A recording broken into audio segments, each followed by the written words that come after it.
Hello and welcome back to the Engerati studio at European Utilities Week. I am joined by Inken from RWE. Welcome, thank you for your time today. Just want to give the audience a bit of an idea of what your role is at RWE and what kind of projects you're working on at the moment. So at RWE I'm the Chief Innovation Officer, so I'm responsible to set up the RWE Innovation Hub. That's a surrounding to create new business models. And that links directly to the other tasks. So if you think of new business models, you take technology as given. That's why we also look for partners inside and outside RWE, because technology and software, great ideas, we have a lot in our company, but also outside. So really striving and connecting to that ideas, technologies, that's another big part of my job. Okay, fantastic. And are you enjoying the show? What are you trying to achieve at the show this year?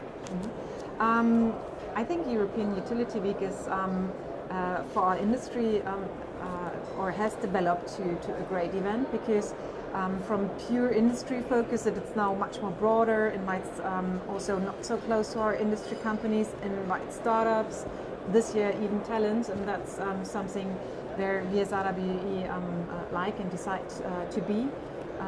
But we are going more and more also to events which are not in the utility sector, because we have to look outside and beyond utility, because the future energy system will look different. That's why we not just can't be in our industry, but this event, it's fine, it's good for us. Fantastic. So RWE is merging its units overseeing strategy and innovation. What would you say is driving this need? Yeah. So what we recently did is putting strategy and innovation under one roof. It's for us a sign that innovation really is going into the heart of strategy. So it's not a hype, it's not a hobby. For RWE, the topic of innovation is so important that we said we have to bring this two together, the topic of strategy and the topic of innovation. And to be honest, as being responsible for that innovation part, it's nice to be in the heart of strategy of RWE. Fantastic. So, what is your perception of the utility of the future? The utility of the future, and maybe for RWE or others, our peers or competitors, definitely it will look different. Of course, we still will have what we call today a core. So that's the value chain we know already for some of us decades, hundreds of years. But it will have changed. Of course, obviously in the area of generation, more and more to renewables. It still will be have grid, retail or trading. But we will have, and we will see also business models and business which is, as we say, beyond utility. Because the future energy system is not just a system of the electron, it's a system of communication, infrastructure, logistics, mobility, security, and I just stop now. But this you have to imagine when you think of the future energy system. So for us, it's looking outside and looking for business models going beyond the core we know very well, and we are quite successful and have been, but going into new areas, new industries, because we see other companies are also getting into our industries. So these frontiers or barriers, or however you want to call it, are diminishing. And I suppose, what challenges right now must be overcome? There are several challenges, and that are the same for RWE as for other either big corporates or big corporates in the utility sectors. If you've been hugely successful on something you have done for so long, then of course it's in some areas difficult to start the change and to transform, to imagine that something will change in future.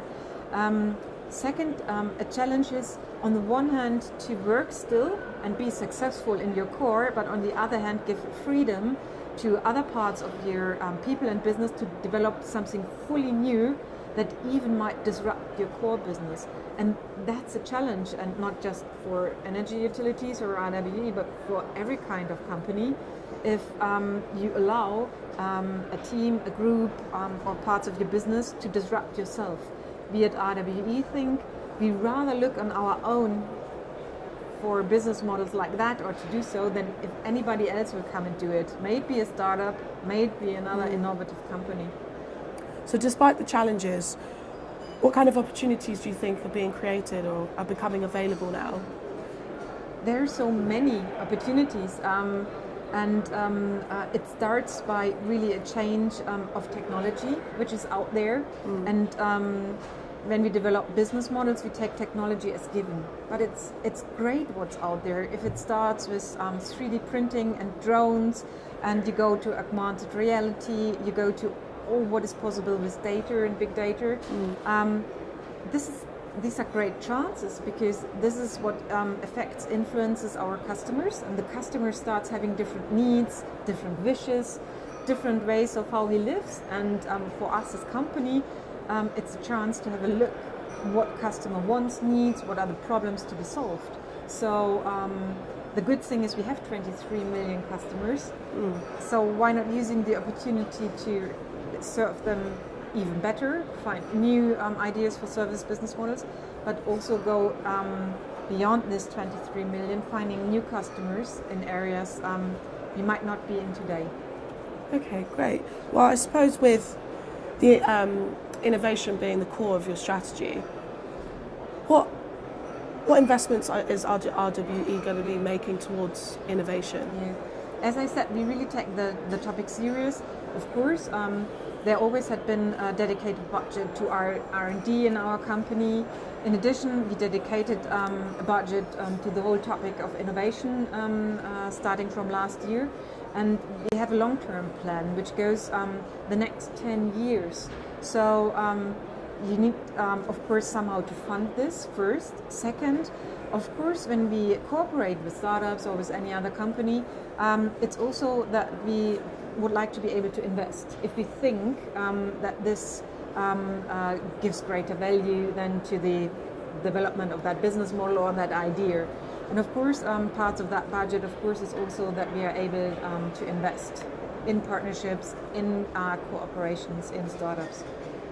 Okay, and I suppose what I'd like to ask is, what are your thoughts on corporate venturing?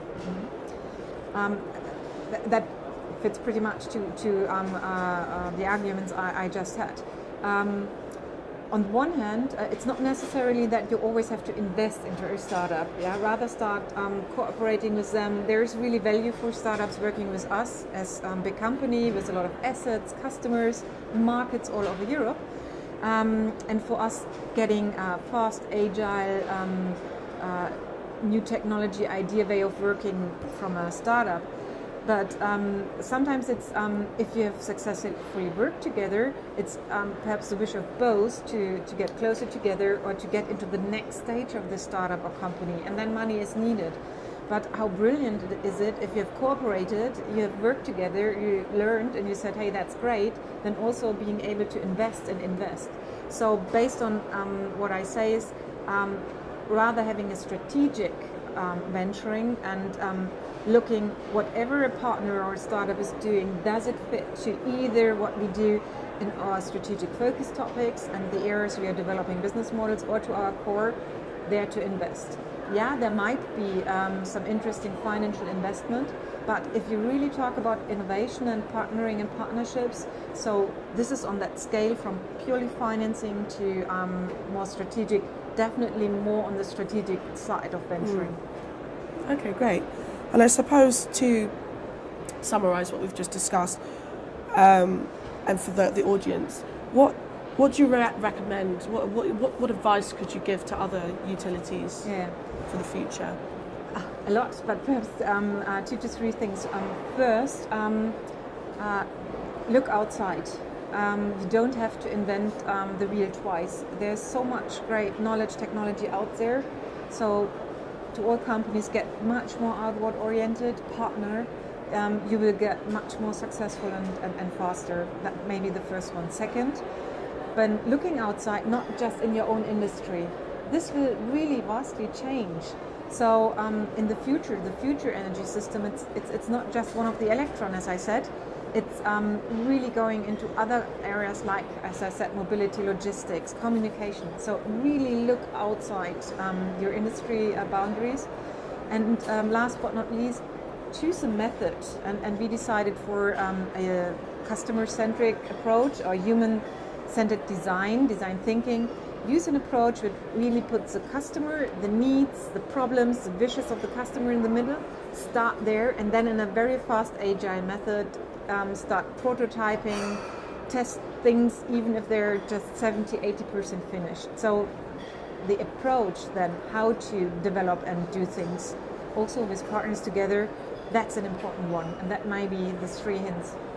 Okay, fantastic. Well, thank you so much for your time today. Thank you. And I hope you do enjoy the rest of the show. I will. Please go to engerati.com to find the rest of the interviews that will be taking place over the next 3 days. Thank you. Thank you.